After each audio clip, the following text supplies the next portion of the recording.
चढ़ती कला fast news. नमस्कार, मैं रचना शर्मा चढ़ती कला डैम टीवी देख रहे सभी दर्शकों का स्वागत करती हूं। आप देख रहे हैं फास्ट न्यूज।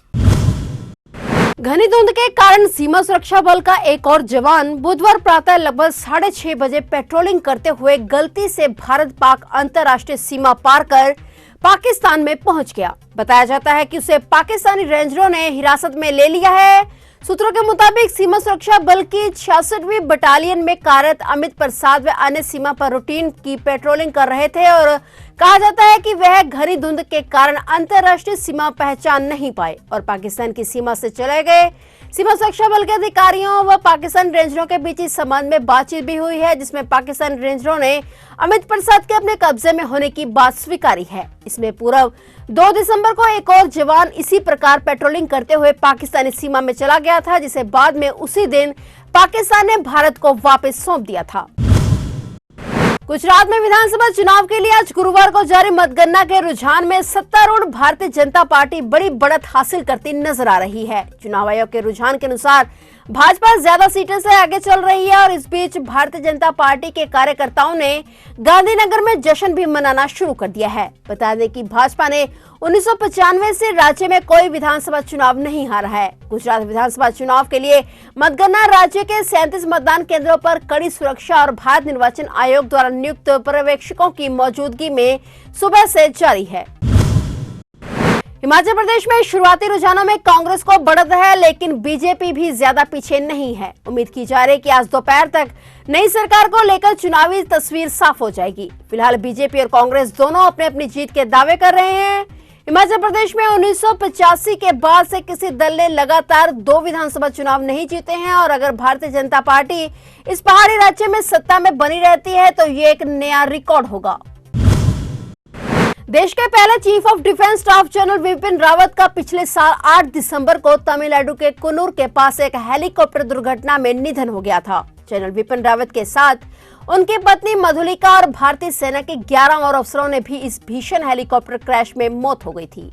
देश के पहले सीडीएस के तौर पर सीमाओं की सुरक्षा के लिए जनरल विपिन रावत द्वारा लिए गए साहसी फैसलों और सशस्त्र बलों के मनोबल को हमेशा ऊंचा रखने में उनके द्वारा लिए गए योगदान को देश हमेशा याद रखेगा। दिवंगत जनरल विपिन रावत को उनके पहले पुण्यतिथि पर आज पूरा देश मन, हृदय और आत्मा से नमन कर रहा है। कश्मीर में अपनी तैनाती के समय उग्रवादियों के खिलाफ उनके कड़े स्टैंड के लिए भी देश में उन्हें हमेशा याद रखा जाएगा। देश की सेना में सेवा करने वाले बलिदानी लोगों से भरे उत्तराखंड में जनरल विपिन रावत का जन्म 16 मार्च 1958 को पौड़ी में हुआ था।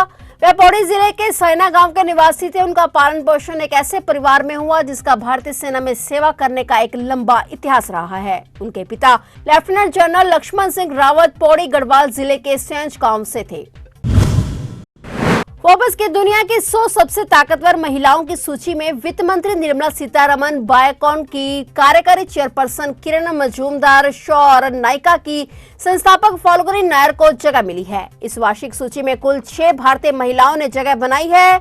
सीतारमण इस बार 36वें स्थान पर रही हैं और उन्होंने लगातार चौथी बार इस सूची में जगह बनाई है। इससे पहले 2021 में वह 37वें स्थान पर थी। वह 2020 में 41वें और 2019 में 34वें स्थान पर थी। फोर्ब्स द्वारा जारी सूची के अनुसार इस साल मजूमदार शॉ 72वें स्थान पर हैं, जबकि नायर 99वें स्थान पर हैं।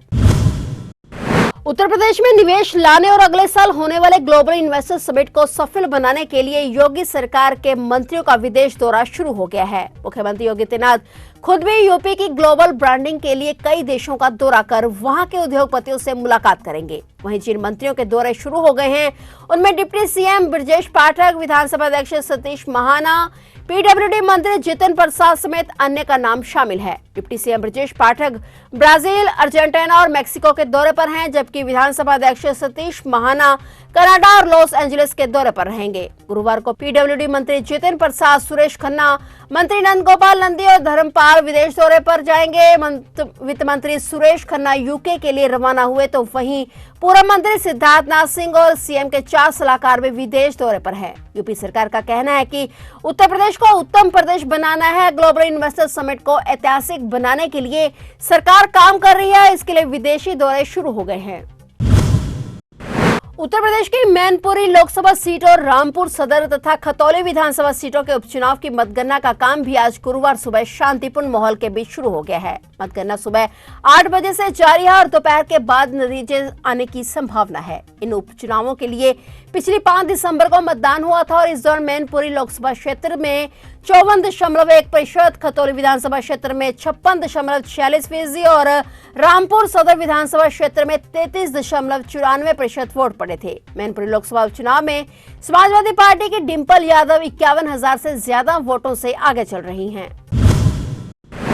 मुंबई में एक के बाद एक बार फिर बेटे द्वारा मां की हत्या के मामले सामने आ रहे हैं। एक बार फिर से मुंबई के विले पार्ले इलाके में एक कलयुगी बेटे ने संपत्ति विवाद के चलते अपने जन्मदाता बुजुर्ग मां की बेरहमी से हत्या कर दी। जुहू पुलिस ने आरोपी बेटे और एक नौकर छोटू उर्फ लालू कुमार मंडल को इस मामले में गिरफ्तार किया है। सचिन कपूर पर संपत्ति विवाद में अपनी 74 वर्षीय मां के सिर पर बेसबॉल बैट से हत्या करने का आरोप लगा है। इतना ही नहीं, दरिंदे बेटे पर मां को मारकर उसके शव को नदी में फेंकने का भी आरोप है। मृतक महिला की पहचान वीना कपूर के रूप में हुई है।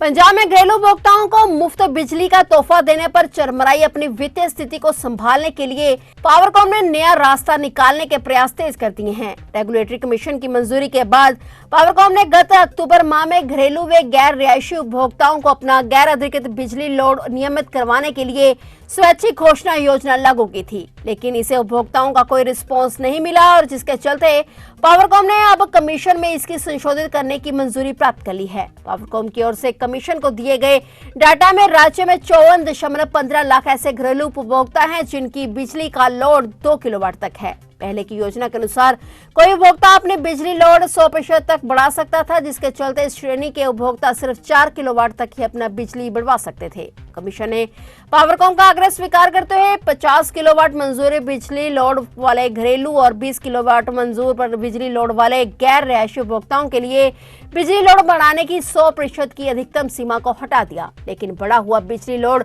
100 किलोवाट से अधिक नहीं होना चाहिए। अब यह योजना अगले 45 दिन तक लागू रहेगी, जिसे और अगले 1 माह के लिए बढ़ाया जा सकता है।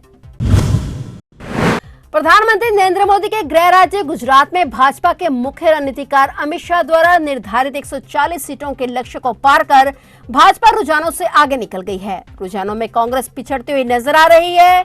वहीं आम आदमी पार्टी गुजरात में अपना खाता खोलने को तैयार है और दिल्ली के मुख्यमंत्री मनीष सिसोदिया ने शुरुआती रुझानों में आपको मिल रही बढ़त पर प्रतिक्रिया देते हुए कहा कि गुजरात की जनता के वोट से आम आदमी पार्टी आज राष्ट्रीय पार्टी बनने जा रही है। मनीष सिसोदिया ने ट्विटर पर गुजरात विधानसभा चुनाव को लेकर प्रतिक्रिया दी है। सिसोदिया ने अपने ट्वीट में लिखा कि गुजरात की जनता के वोट से आम आदमी पार्टी आज राष्ट्रीय पार्टी बन रही है। शिक्षा और स्वास्थ्य की रणनीति पहली बार राष्ट्रीय जन राजनीति में पहचान बना रही है। इसके लिए पूरे देश को बधाई। बता दें कि दिल्ली एमसीडी चुनाव में जीत के बाद पार्टी का आत्मविश्वास बढ़ा हुआ है। राहुल गांधी की भारत जोड़ो यात्रा का इन दिनों राजस्थान में आज चौथा दिन है। इस बीच एक युवक ने खुद को आग लगा ली। दरअसल कोटा में यात्रा में अचानक उस समय भगदड़ मच गई जब एक बीजेपी समर्थक युवक ने खुद को आग लगाकर सुसाइड करने का प्रयास किया। हालांकि मौके पर मौजूद पुलिस अधिकारियों की मुस्तैदी के बाद युवक पर उन्होंने अपनी वर्दी डालकर आग बुझाई। यात्रा सुबह करीब 6 बजे कोटा के सूर्यमुखी हनुमान मंदिर से शुरू हुई थी। जानकारी के मुताबिक यात्रा के कोटा के सूर्यमुखी हनुमान मंदिर के पास पहुंचने पर राजीव गांधी नगर में राहुल गांधी उनकी प्रतिमा पर माल्यार्पण करने वाले ही थे कि इसी दौरान मंच के नजदीक एक युवक ने अपने कपड़ों में आग लगा ली और चिल्लाते हुए कहा कि वो राहुल गांधी के खिलाफ है और उसका परिवार हिंदू का विरोधी है। हालांकि घटना के बाद राहुल गांधी मंच की तरफ नहीं जा सके और वहीं पुलिस ने युवक पर अपनी वर्दी डालकर तुरंत आग को बुझाया और युवक को हिरासत में लेकर एम्बुलेंस से झालवाड़ा रोड स्थित निजी अस्पताल में ले जाया गया। कांग्रेस नेता सोनिया गांधी आज गुरुवार सुबह जयपुर पहुंच चुकी हैं। प्रवक्ता के मुताबिक सोनिया का जयपुर से हेलीकॉप्टर के जरिए सवाई माधोपुर पहुंचने का कार्यक्रम है। राज्य के प्रशासनिक अधिकारियों को दिए गए यात्रा कार्यक्रम में बूंदी सवाई माधोपुर का उल्लेख है। उल्लेखनीय है कि सोनिया गांधी का जन्मदिन 9 दिसंबर यानी कल है। कांग्रेस नेता राहुल गांधी के नेतृत्व में भारत जोड़ो यात्रा राजस्थान के कोटा जिले से गुजर रही है और बृहस्पतिवार को यात्रा का पहला चरण पूरा होने के बाद शुक्रवार को भी विश्राम रहेगा। पार्टी सूत्रों ने बताया कि यात्रा 10 दिसंबर को फिर से शुरू होगी। फिलहाल फास्ट न्यूज में इतना ही और नए समाचारों के साथ फिर से हाजिर होंगे। तब तक के लिए देखते रहिए चढ़ती कला टाइम टीवी और अब मुझे दीजिए इजाजत। धन्यवाद। चढ़ती कला फास्ट